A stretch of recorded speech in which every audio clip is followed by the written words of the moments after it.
Today we are reviewing The Mandalorian and Grogu, the latest Star Wars movie. Is it a galactic success, or should this be left in a galaxy far, far away? Let's find out on the Late Night Movie Podcast.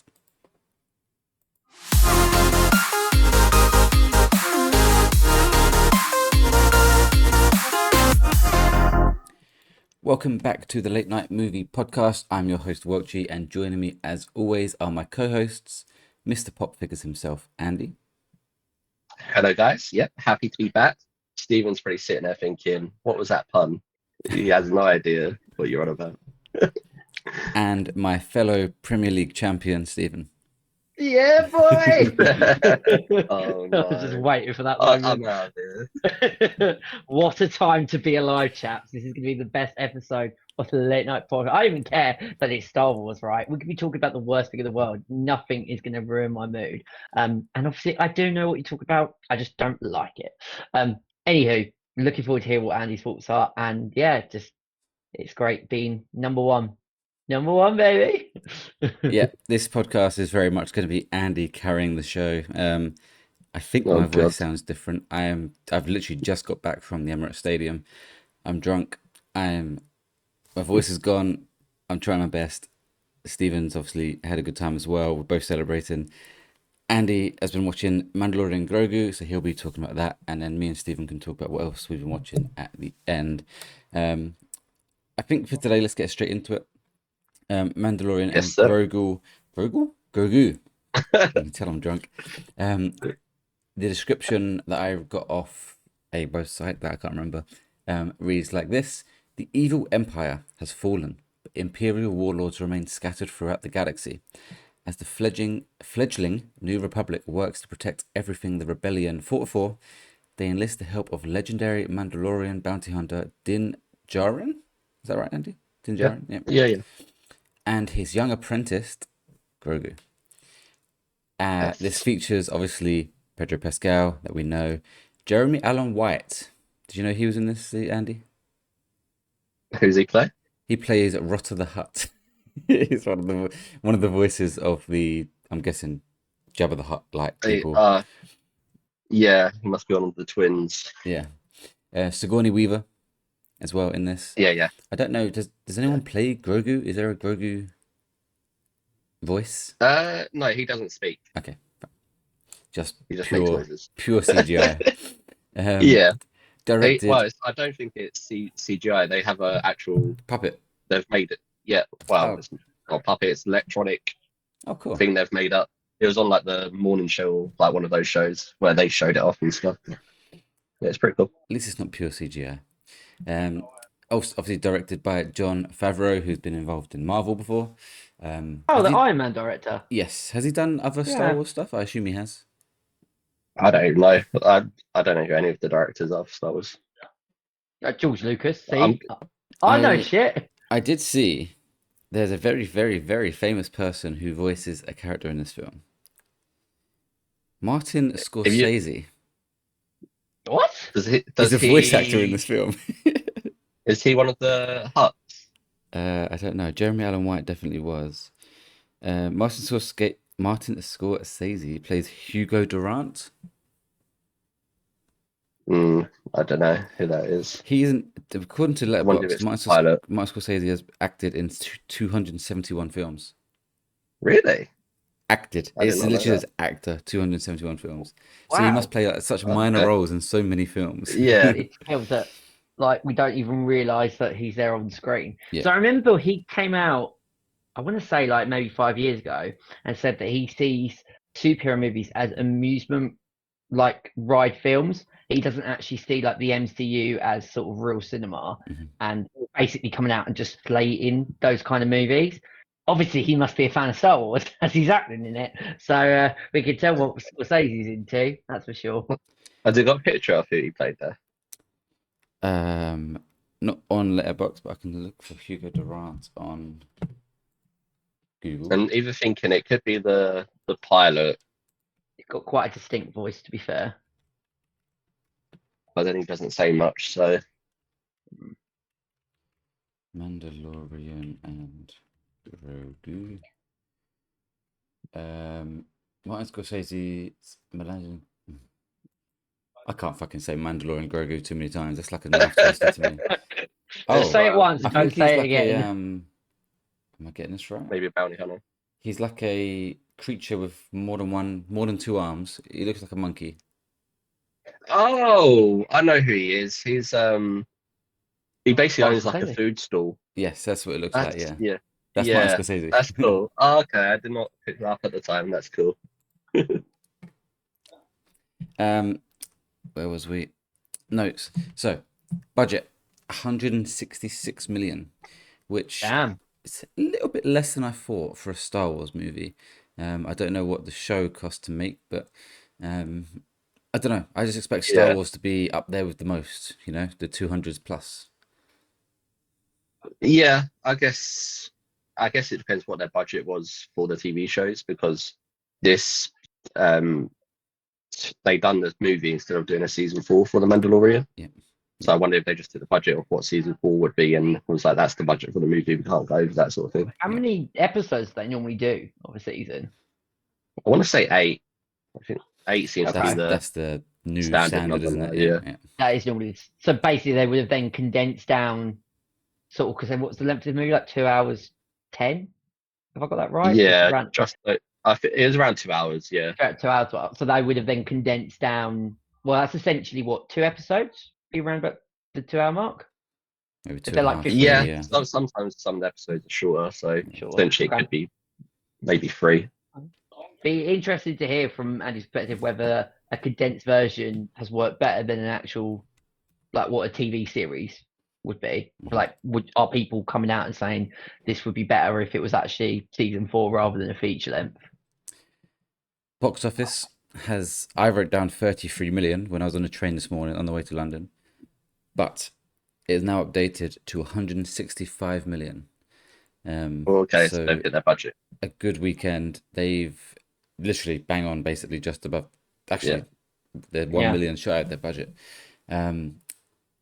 which obviously they'll go on and surpass, and I'm sure they'll be a success. But It's a good time to release, isn't it? Bank holiday weekend as well. Good timing. true, Yep. very true.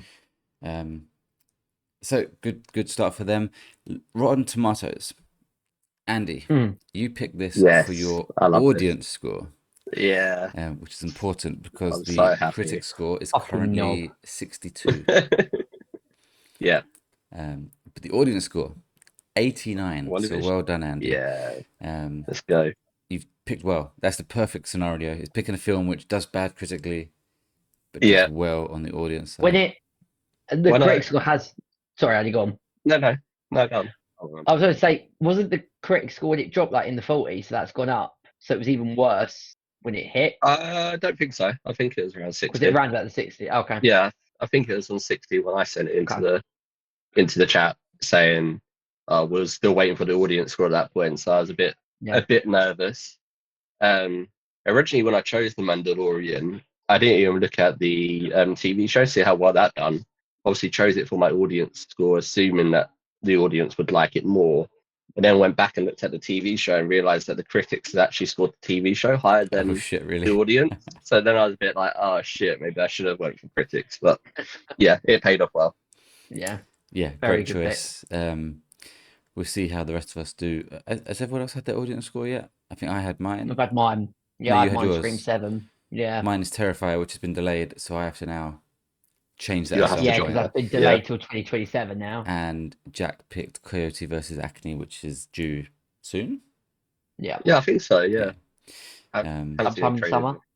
It's not even that long. It's like maybe 4, 5, 6 weeks until we do our episode where we do like a halfway point review. We will pick another film.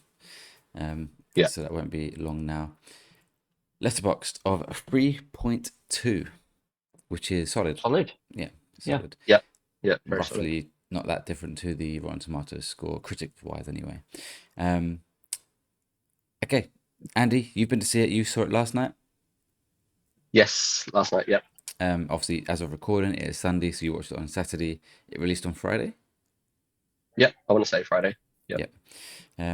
So we're hot off the press. What did you think of Mandalorian and Grogu? I would normally time you for 2 minutes. But me and Yeah. Stephen are not reviewing this, so there's no point. That's You fair might enough. as well just crack on. Yeah, I will start by saying, so we went to an 8 o'clock showing, and obviously I went with Beth and our friend Luke, and I said to Beth, "Oh, don't worry, like the cinemas, they always have aircon on and stuff. So all the other times when we go, we're usually moaning. Well, I'm not moaning, but they're usually moaning that it's too cold in there and stuff. We get in there, and there's no aircon. It is fucking hot. Everyone is sweating. It's a new film that's just released, so it's all the seats are filled. We're like, the one time we actually want aircon to be on, they've not got it on for whatever reason. So I don't know if they're having issues with. Well, I'm assuming they were having issues with it because, or Yeah. either that or someone hates their job and they're like, "What can we do to piss people off?" And they've just switched off the aircon for some reason. So as of So that was the recording, for first thing. anyone else, we're having a heat wave right now. The last Yeah. 2 days, today and yesterday when Andy went to cinema, it's been about 30 degrees. So the worst time to have no aircon in a cinema. Been hot. Yeah. Yeah. And then the second thing was at the start of the movie, or just throughout the trailers and advert. Well, I think it was at the start of the movie. I noticed actually in the middle of the screen, about halfway in the middle of the screen in terms of central, but both ways. So halfway down the screen from the top, and then in the middle of the screen widthwise, there was like these like 4 black lines. So at first I thought, oh, is that the side effects or something? But then it was pretty obvious as soon as it went to a light screen every time that there was obviously some kind of issue with the screen, because every time it went light, there was just these like 4 like foggy black lines down it. And I was like, what the fuck is that? So that was kind of distracting on some of the scenes where it was lighter, because it's like, why is that there? And why are you still So showing that's this the whole film? film. Yeah, there's obviously an issue Oh. with the screen, not Yeah, the like actual movie. that sounds like a projection issue, but surely they would have spotted that and fixed that before the film actually started if they were able to. Yeah, I think it's an issue with the actual screen itself. So I don't think I think they didn't want to lose any money basically, or shut down a screen and then have to cancel Yeah, those yeah. showings that were on. But there was like no warnings going into it saying there's like an issue with it. You might see something appear on the screen. We do apologize, sort of thing.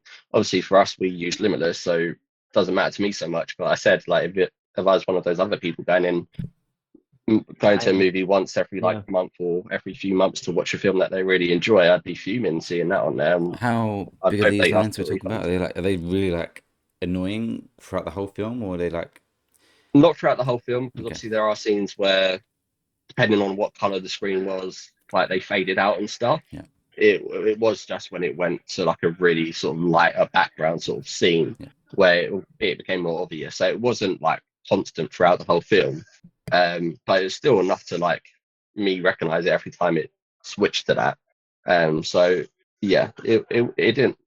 It was annoying, but it didn't completely put me off my experience with it. But yeah, so actually going on to my Mandalorian review. Obviously the way that the TV show ended, and I won't sort of go into too much detail, but the way that the TV show ended and then the way that they've done the movie, it doesn't feel like it continues from the end of this TV show. So you're not sort of getting, so they've done the movie to replace season 4, but then I don't feel like they're actually progressing on from the last season. So it doesn't, you don't need to have watched the TV show to go in and watch this movie, because it feels like a completely separate movie storyline. So I feel like they've just decided to do a movie just to chuck out a fun family Star Wars movie that anyone can go and watch. So I was a bit disappointed in that aspect, that I really liked the way that season 3 ended and where I thought it was going. So I was sort of excited for season 4. So then when they've come out and done the movie and they've gone away from that and just done a sort of a very basic storyline with it. And I understand why they've done it. Obviously, it's still a fun, action-packed movie. But I hope they're now still going to do season 4, because it is just sort of a movie that they've put out there that doesn't add anything to the sort of the story.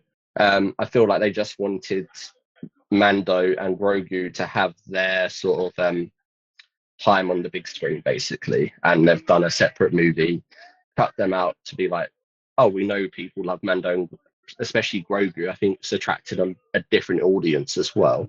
So I feel like they just wanted to do a movie to basically make money from it. So I don't feel like they've completely considered the fans, although obviously the audience score is high. But is it high just because the movie was still fun movie separate to the story? It's tricky. But yeah, no, I did think taking that away from it, taking the TV show away from it, from as a standalone sort of Star Wars movie, it was a fun watch. It was very much action packed. I think there was only one part in the film where it sort of was more focused on Grogu. So at that point, there was like a 10-minute spell where there sort of wasn't any action. But for the rest of the movie, and you're talking about an hour and 50 minutes, it was very much sort of fast paced. There was a link to, if you've seen the other Star Wars movies, there's obviously the link with the Hutts. So you do have, I'm not going to remember their names, but the brother and sister to Jabba the Hutt. And then you have Jabba the Hutt's son who's in it. And part of it, this might be a spoiler, by the way, for anyone that hasn't seen the movie, because I don't know how much they give away in the trailer. So spoiler warning quickly. The Hutts, you get hired by the New Republic to go to the Hutts because they have information on an Imperial person, whatever. So you need to go to the Hutts. They want you to save their nephew, who is the son of Jabba the Hutt. And then once you save him, they'll give you the information on where to find this Imperial, and then you sort of go from there. But as you go to save the nephew, you find out the Hutts are actually trying to get him to kill him because he's the heir to Jabba the Hutt, sort of thing, and they don't want him to rule the kingdom, even though he doesn't care. So that's sort of the main concept of the story. But yeah, you've got a lot of fun classic Star Wars action scenes. Obviously, you don't have lightsabers in this. There's no Jedis in this, which is obviously a big part of Star Wars as well. So if you're going in to watch this expecting anything like that, then obviously you won't get that with this sort of film. But if you've seen the Mandalorian TV show, you'll know that this is more based on Mando using his sort of skill set. He's a bounty hunter. He's got his jetpack. He's got his guns, flamethrower, that sort of thing. And they utilize all of that well with it throughout the film. Obviously, Grogu gets his screen time, and again, obviously, he doesn't talk, but they play well on sort of the cuteness and the funniness of Grogu and sort of what he can do in there. The relationship between Mando and Grogu is built on even more. But I just hope they follow that up with season 4, because it just does feel a little bit pointless having this movie when this TV show wasn't wrapped up, sort of thing. So it's a bit of a tricky one. But yeah, no. But overall, yeah, no, it was a fun movie. The storyline was good enough for me. I enjoyed it. If you're a Star Wars fan, I'd recommend you go watch it because you'll probably enjoy it. It just doesn't really add much to the overall story of Star Wars, which I feel like with the next film coming out, Starfighter, I feel like they're doing a lot of these like solo films where they don't actually add too much to the overall story, but they just focus on a certain part within the Star Wars universe.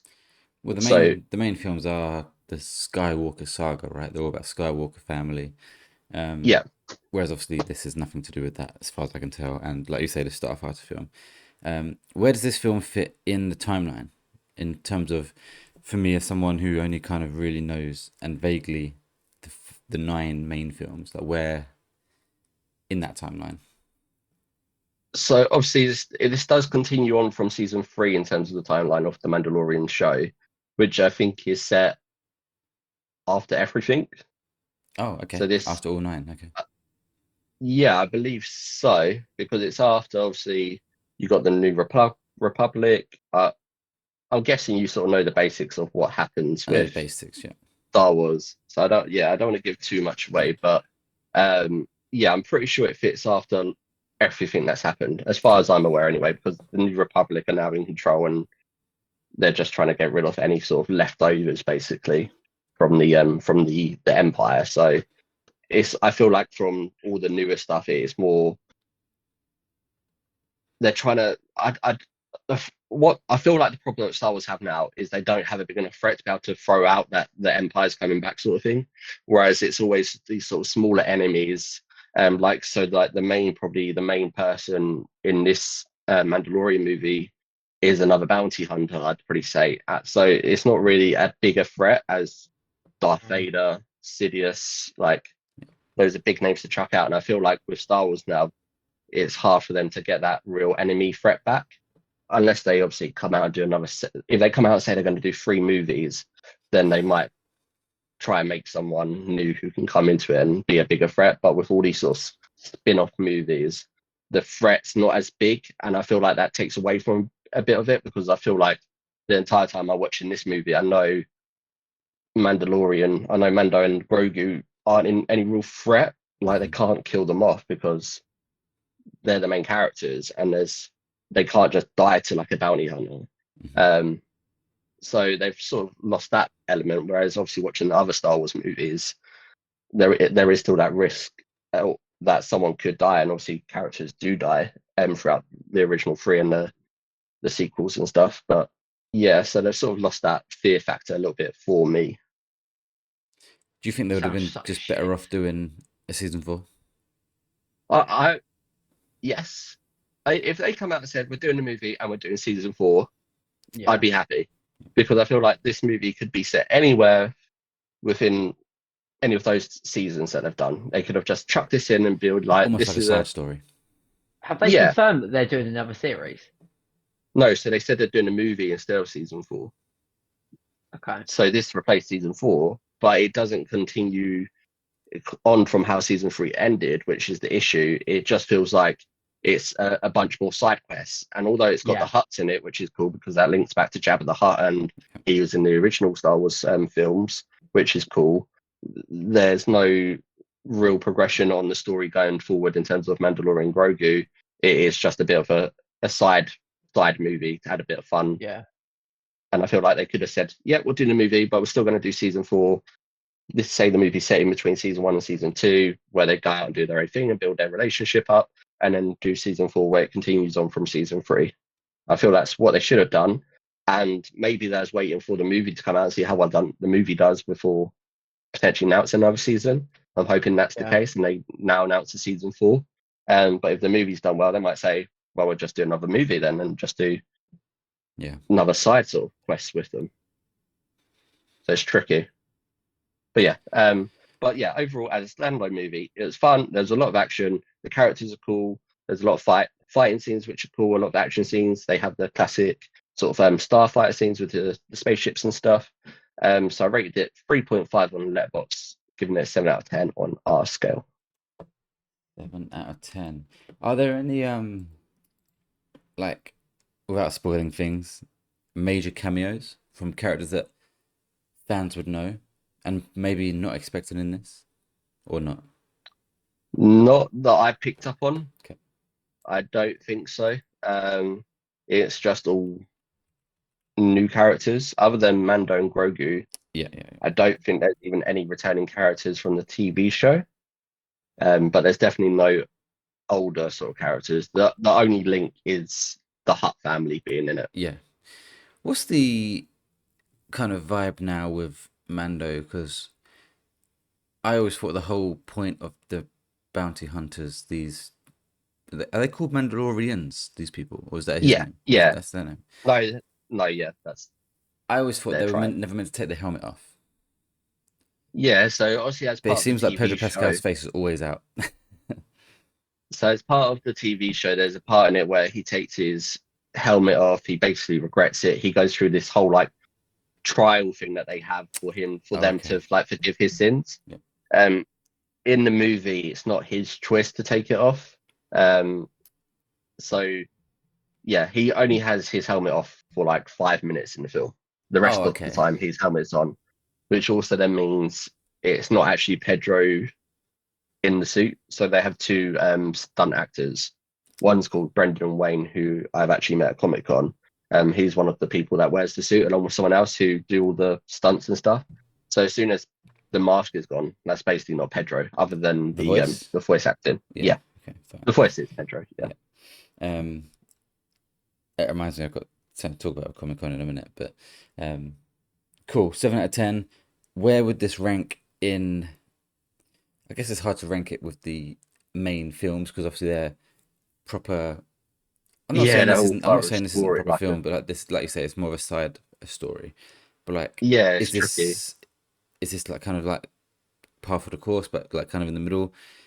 Is it one of the better films, one of the worst? Where are we sitting? I feel like it is tricky to rank it because Yeah. obviously, like the 1 to 6 episodes, that's a whole storyline, and that has a beginning and it concludes. I wish they like said they were doing the Mandalorian movie, had a full on sort of set path they're going to take, and said we're going to do 3 movies for the Mandalorian, and then set the story up with the first movie, and then had another 2 movies. I feel like I would have been able to rank it a bit better there. Yeah. But I do feel like this is just a one-off movie that they've chucked out there, just because Grogu has become more of a family Yes. asset to them. So it's tricky to rank it.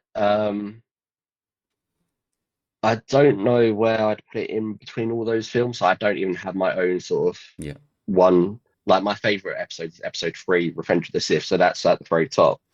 And then, But this isn't like clearly at the bottom or clearly at the top. So it must be no, lingering around that middle area. Yeah, to be fair, I rate like episodes 1 to 6 really highly, and then like the newer Skywalker films, I don't rate as highly. So it'd probably be above those, but below the original like 6. Yeah. At a quick like sort of ranking. That's fair. Cool. Stephen, any interest in this film? No.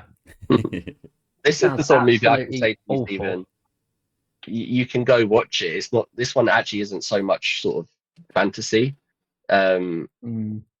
Just because it's more of an action film. It's more, there's no lightsabers. It's just someone running around with sort of guns, flamethrowers, killing people basically. I just think it's the whole notion of it. Just as you were talking about, I think every bit of me is not making me think, oh, I might go and watch that. So I think you should watch it to see if it gives you an idea of whether you would like Star Wars or not. Maybe. I have made a bet with our friend Jack where he said if Arsenal do win the Premier League and the Champions League, I have to watch like one of the Star Wars, like the first one. So, I mean, I will do that if we win next weekend. But I just, I feel like it's just not been my bag at all. But I think you would struggle because in terms of if you went from the order that they done it in terms of episodes 4 to 6, I feel like for you it'd be like me watching Insidious, where you can tell it's aged a lot. Yes. Whereas I feel like if you watch 4 to 6, they're a lot harder. I feel like they're not for me because I love them, but even I like looking at Yoda and stuff and the way that they done it. It doesn't look so good on TV anymore. But someone new going into it might struggle.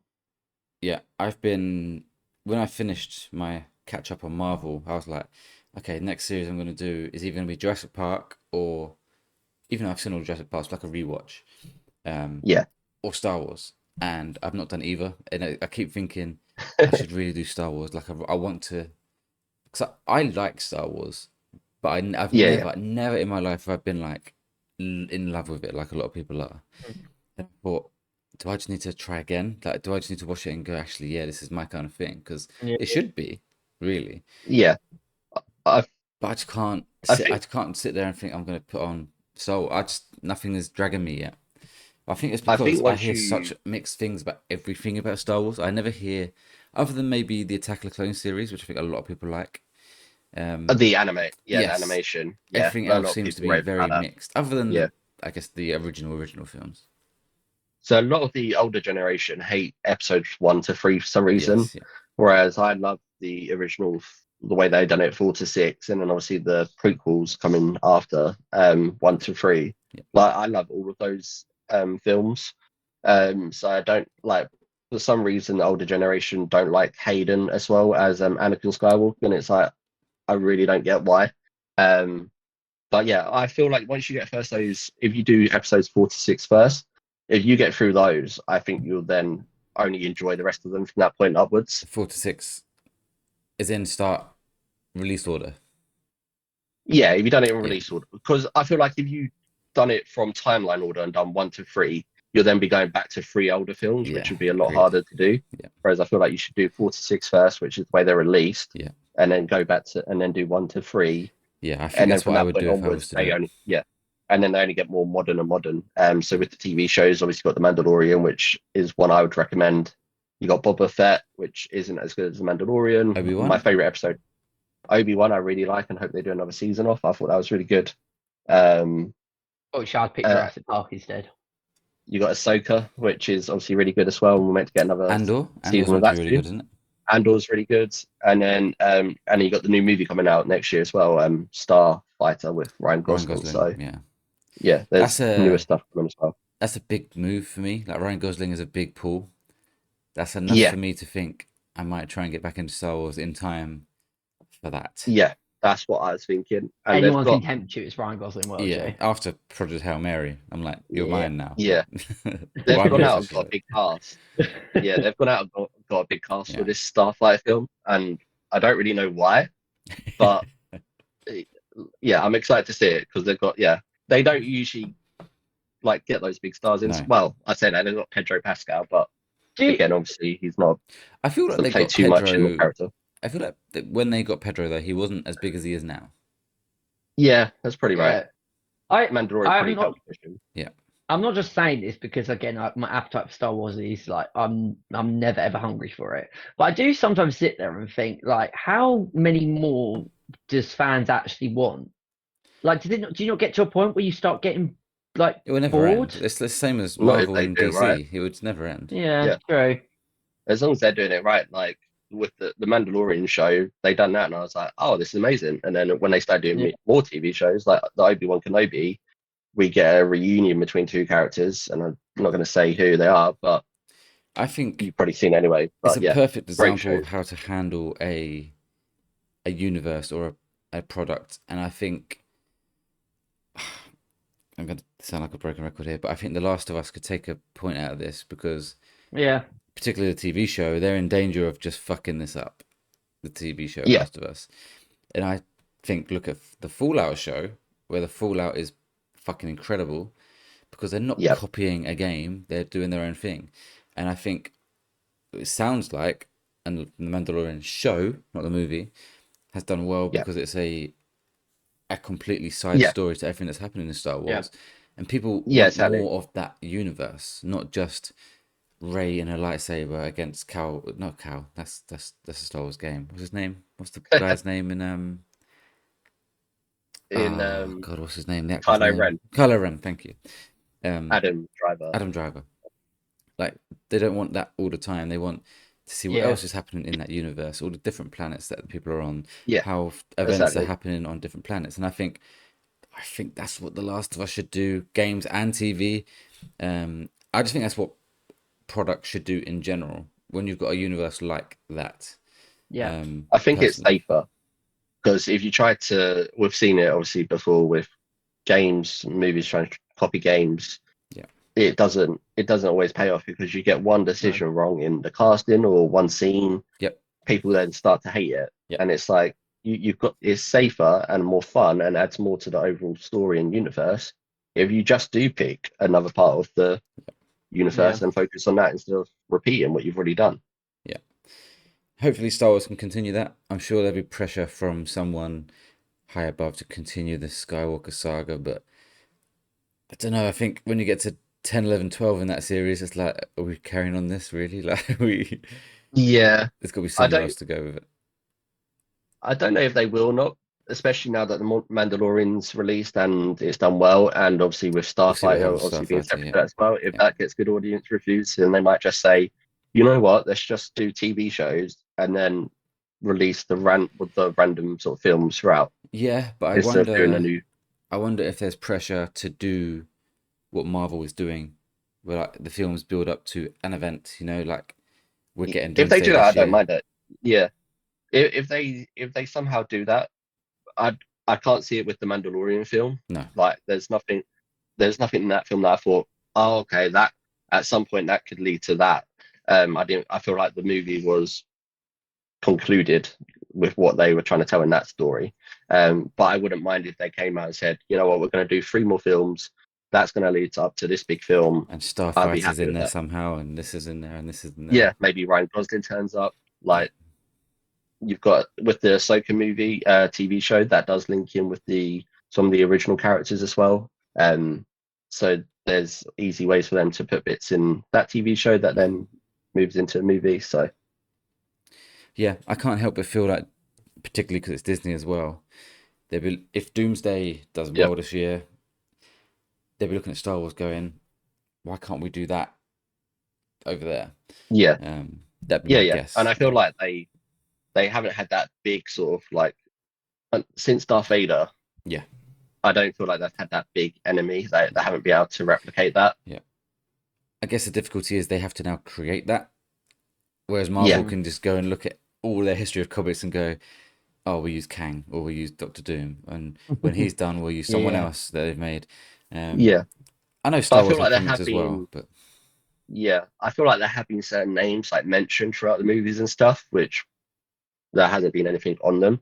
So they could potentially take something from the movie and then go from there. But yeah, we'll see. Have to see what they do.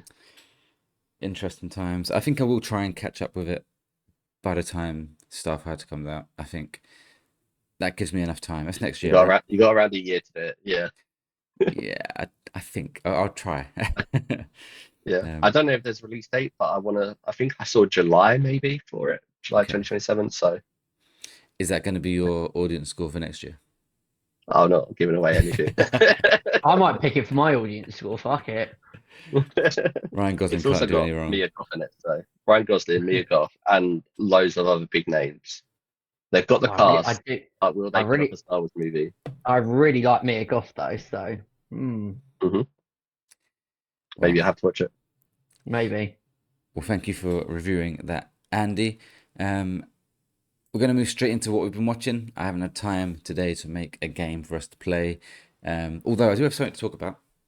Obviously, I was on the train this morning on the way to London to watch the Arsenal to be around the stadium. And obviously, there was quite a lot of London teams playing today. We had Arsenal Yeah, at Selhurst in Crystal Palace. We had Tottenham at home, West Ham at home, Fulham at home, I think, as well. yeah, Yes. So on my train, obviously coming from the east side, a lot of West Ham, a lot of Arsenal, and a little bit of Tottenham. And then among all of that, there was one person dressed up as Avatar: The Last Airbender. Oh, Oh, really? brilliant. And That's I was cool. like, oh, it's MCM, isn't it? I was like, Yeah, it's MCM weekend. You're Comic like, Con, what game is Comic Con weekend. I was thinking he must feel like, fuck, like, of all the weekends. it? Yeah, It's the busiest train he could have possibly got on.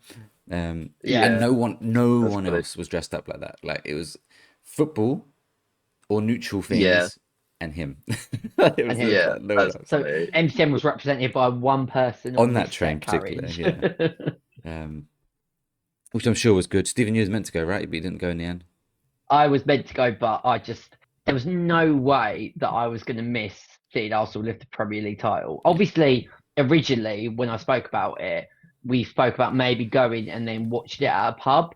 But I just know that I wouldn't enjoy MCM because I'd be looking at the time and making sure that we get to a pub and it might be really busy. So I was just like, I'll save my money. And in a weird way, not just the final day, I've always watched like the build up from the start to the end, even when it's not been Arsenal. Like I love all of the final day from it becomes a bit like an event. So the fact that it was centered around us winning the league, I was like, I'm just going to bin off MCM this year. This is more important than anything else. But we're going later in the year where we're meeting Simon Pegg, and we've got the winter MCM. So I'll be October going to one. at least 2 this year. 1 in October, we're meeting Simon Pegg at the Fantasy. For Love Fantasy in August. For Love Yeah. Fantasy, that's it, in August. So we've got 2 massive cons happening later in the year. Talking of Simon Pegg, that leads me nicely onto what we've been watching. The Boys. I've been watching The Boys. Yeah. I am so close to ending season 4. Obviously, I guess we should mention, I think last week we said this week would be The Boys review. That obviously hasn't happened. Yeah. Obviously reviewed Star Wars and Mandalorian and Grogu instead. I think we're going to postpone The Boys review until I finished it. It made sense for you to do it today anyway, because Jack couldn't do today, which meant it would have been just you and The Boys. And with you doing that, with me not wanting to listen, Stephen not wanting to listen either because he watched it at some point. It's on my list. Just a bit like you would have been like treading on eggshells, whereas on Star Wars you can do what you want really. I'm hoping. Obviously, I'm going on holiday tomorrow. I'm not going to be watching it for a while, but I will finish season 4 very soon. I am loving it. Cool. Shit has gone down, including Simon Pegg Andy. I think you probably know what that is. Yeah.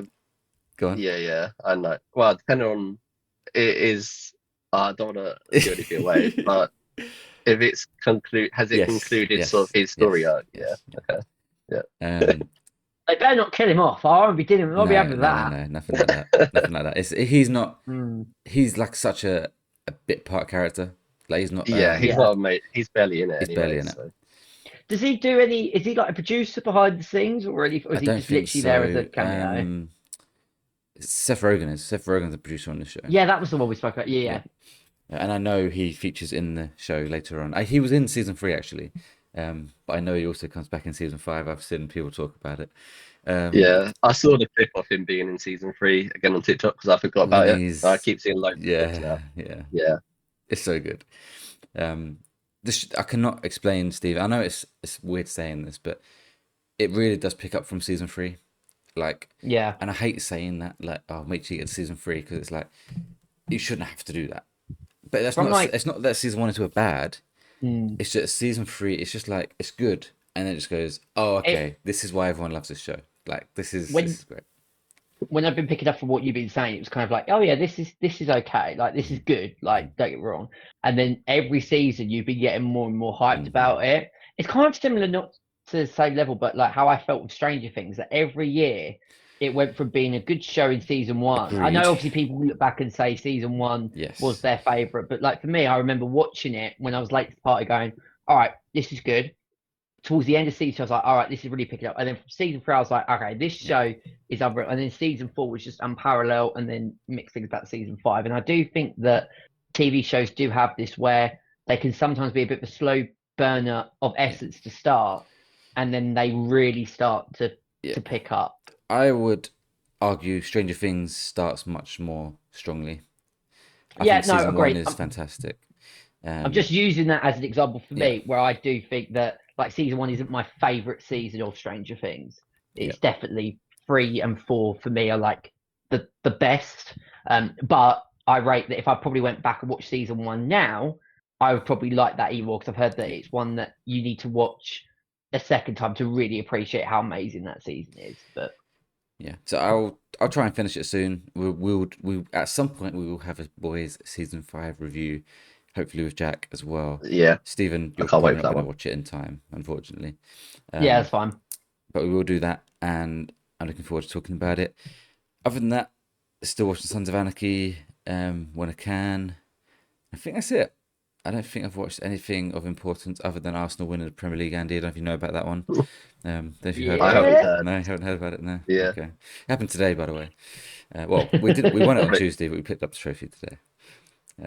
Sounds like something that happens every 22 years or so. I don't know. Oh, you could not talk for the next 9 years, Andy. If you don't win it for 9 years, you were in the same level as us. Stephen, what have you been watching this week? So I've got 2 cinema trips to talk about. I saw Normal, the action film, on Thursday, which has got the guy from Bob Odenkirk? Breaking Bad. Yeah. But before that, I did go to see Billie Eilish Hit Me Harder Than Soft, which was which I got a funny story about this, right?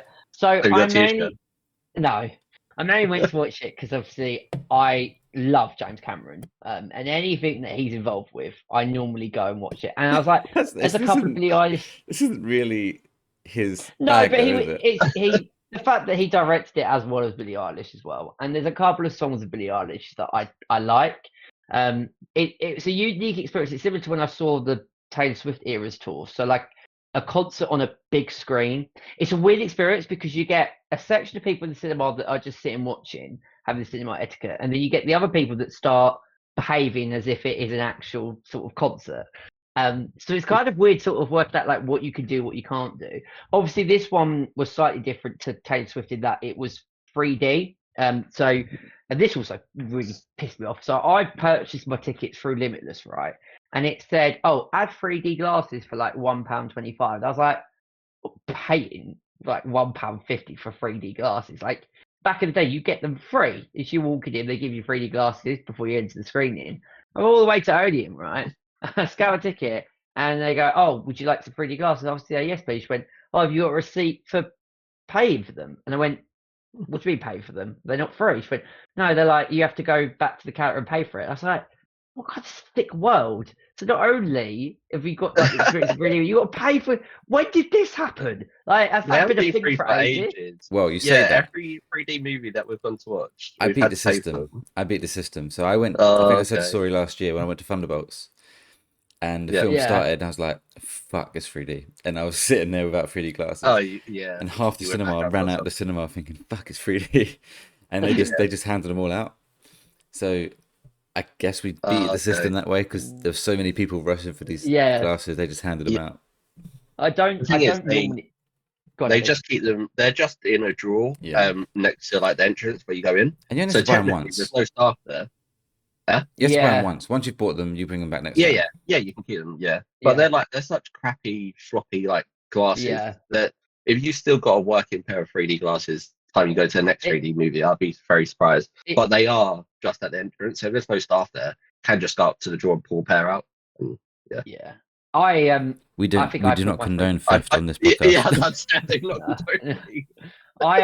and to make matters worse, I went to the bathroom and I left my 3D glasses out. So I got halfway through driving over thinking, "Fuck, I left the 3D glasses in the bathroom." That's well, but you're right, they're so like shit.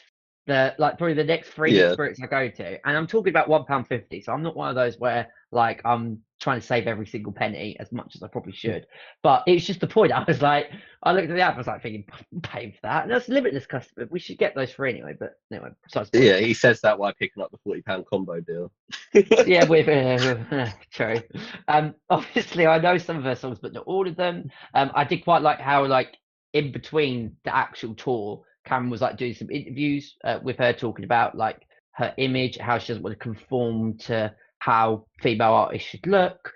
I also felt very much like an arsehole, and then the world basically saying to me, "This is how you feel," because I watched it and they keep cutting to people in the crowds, like crying their eyes out, and not just crying, but like distraught.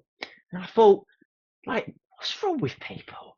Who cries at a concert, man? Like, come on, like, seriously, people, what are you doing? And then, I shit you not, the next thing cuts to fans outside talking about how, like, Billie Eilish has saved them from really bad thoughts and being really depressed. And I was like, oh man, now I feel like a knobhead. And just as I was starting to feel bad, they kept going on and on and on. So like when you start thinking, just like, come on, people, what are you doing? And then the universe goes, no, this is why. I'm like, because it is true. Music is a very powerful tool, and it resonates with a lot of people. And so I get it, but it was just kind of like, it was in one of the like she's singing "Bad Guy," which is kind of like a up there pop sort of feel good film. You just got people like crying and bawling their eyes out and thinking like, I can't ever imagine going to a concert. Like even went to see Oasis.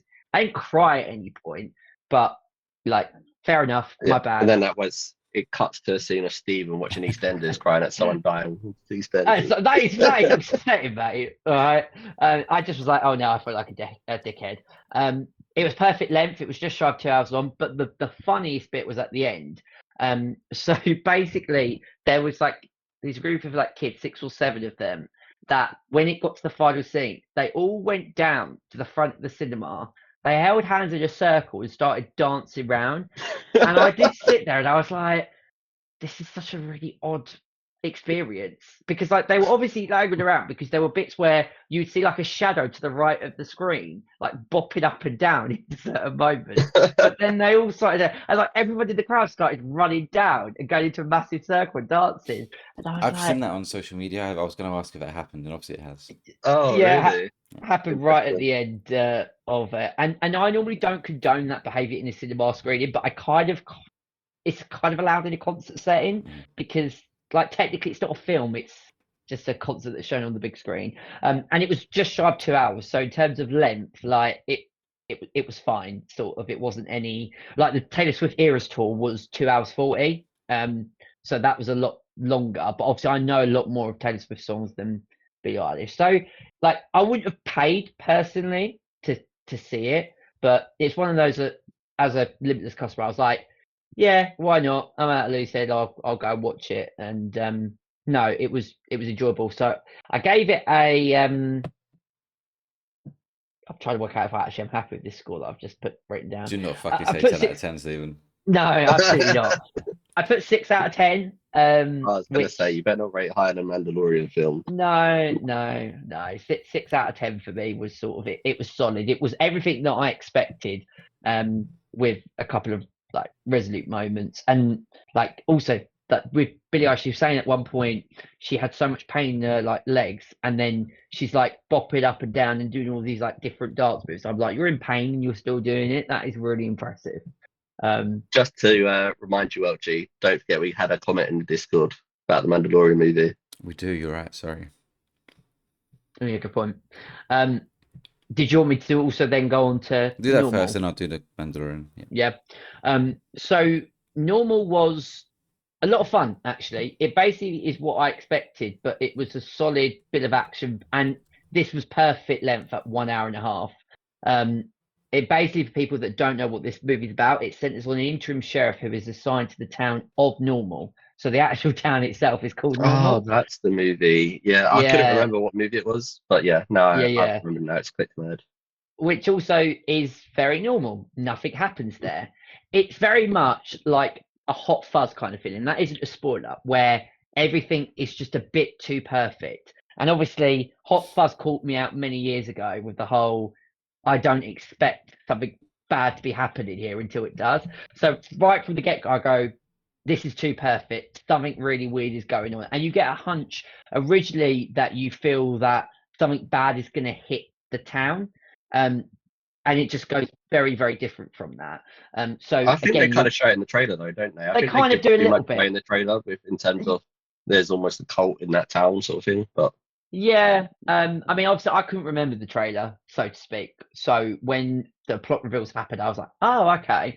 But it was like, I feel like these people have seen Hot Fuzz and been like, well, we're just going to take what happened in Sanford and we're just going to throw it into the town of Normal, which is what I put in my notes. Very, very Hot Fuzz. It's got some funny moments, but also at times like really awkward humor. So like there'll be moments where like someone's had like part of their body like blown off, and they'll make like a really awkward joke. And sometimes I was laughing because I did find it funny, but other times I was a bit like, when just the humor generally is a bit off. It's like the writers had like moments where they generally were funny, and they were like, oh no, we need to add a bit of humor to this. Similar to like you saw it, Annie, in Violent Night, which you'd have those like moments, but the humor was consistent all the way throughout. Where in Normal, sort of the humor was very like at times I was like, that just doesn't land.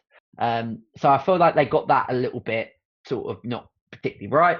Action piece is very solid. Obviously, every time I see the act, which is Bob, his surname I always struggle with pronouncing. What's Odenkirk.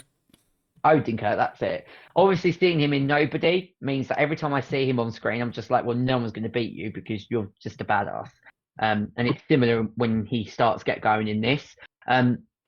The movie also is set in a really dark, dim lit snow village. So there were times, and I don't know if it was just because of the screening that I was in, but generally there were moments that were quite hard to actually see what was going on. There's some action that takes place in sort of the dark, drenched snow town down the road. And it's a bit like, when you have to like squint in the rear view mirror to try and see what or where you're going if you're driving. It kind of, there were moments where I was like, I really wish there was a bit more brightness. Because some of the action is done in a very dark sort of capacity. But it wasn't too much of an issue. But yeah, all in all, it wasn't anything amazing, but I had fun with it. I enjoyed it. So it was kind of one of those kind of went in, went out, and I'm glad that I got to see it. But again, I wouldn't say that you need to rush to go and watch it on the big screen. Is it going to get your normal rating of 10 out of 10? I will rate slightly higher than Billie Eilish at 6.5 out of 10. Only because it was better than Billie Eilish, but it wasn't anything sort of amazing. And it's a Sky original as well, so it will come over to Sky Cinema very, very soon. Speaking of imagine. Sky, I've seen they've been promoting One Last Views. the Danny Dyer film quite a lot. Yes. So I want to. Is that what? That's free on Sky now. It's on Sky. Yeah. If it's on Sky, yeah. It will be soon. I'm going to watch it in other ways, but Andy, I'd recommend that. Is there anything before we go into this Mandalorian review from Ben. Anything else you've watched? Obviously, you finished I The Boys. We'll don't talk about think that so later. because obviously I finished The Boys. I started Rivals season 2. I watched the first episode of that. I won't give anything away on that though because obviously Stephen wants to watch it as well. Yeah, I'm gonna But watch yeah, it tomorrow. it continues on from season 1 really well. Same sort of vibe setting. I enjoyed the first episode. Other than that, yeah, no, I don't think. Yeah, haven't watched anything else other than football. Fucking done nothing, have you? So Ben wrote in, apologies, Ben, I would have said it earlier, but I'm drunk and forgot. So thank you, Andy, for reminding me. Ben wrote in on The Mandalorian and Grogu saying, I saw it on Friday night. Overall, I thought it was very average, and it felt more like 3 successive episodes of the TV show rather than a proper movie. There wasn't a large universal threat, which obviously Andy's spoken about, that they had to defeat, but rather 2 or 3 minor enemies who each would have probably been the subject on one episode on Disney Plus. When I come out of my mate, we were struggling to rank it among the TV episodes. I'd say it's better than most of season 3, but doesn't get to the heights of season 1. Interesting. Just on that quickly, Andy, would you say Yeah. season 1 is the peak of that show? Like, does it get worse? I don't know because I really like season 3 and how that Okay. ends. So yeah, I see. I feel like I'd need to watch it all again to Yeah. rank them properly. But I remember really enjoying the way season 3 went as well. But I feel like a lot of times the first movie, the first season is Yeah. usually a lot of people's favorites. And that's the one that gets it going. So I can understand where it's coming from. But yeah, I agree with all his points on the movie. Like that is how it felt like. If this was in a TV format, it feels like all the characters or people that Mando does take down are sort of the side bits of the TV episode, while then also lead into the main end goal of the season. So I totally get his points. It sounds very much probably as an explanation as to why the critics have rated it so low. If they feel like that it doesn't add anything and it should have been better placed as a TV series rather than another film, then that score is like, I can see why they would go that low.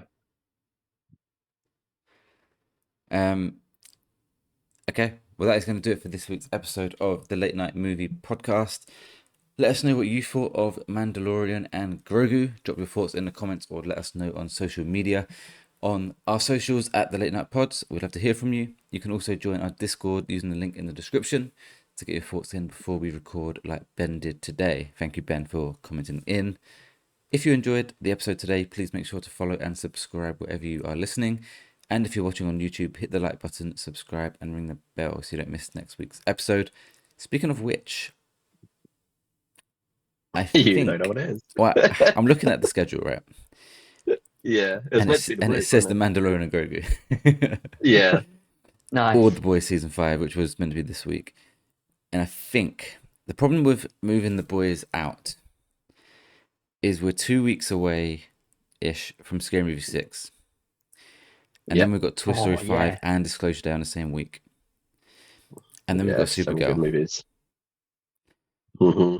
And then by that point, we review The Boys, we're like, that's so far away. That's a massive month in June. But I don't think I'm going to get around to it. So I think next week we will do the top 10 DreamWorks movies episode that we've been postponing for a while.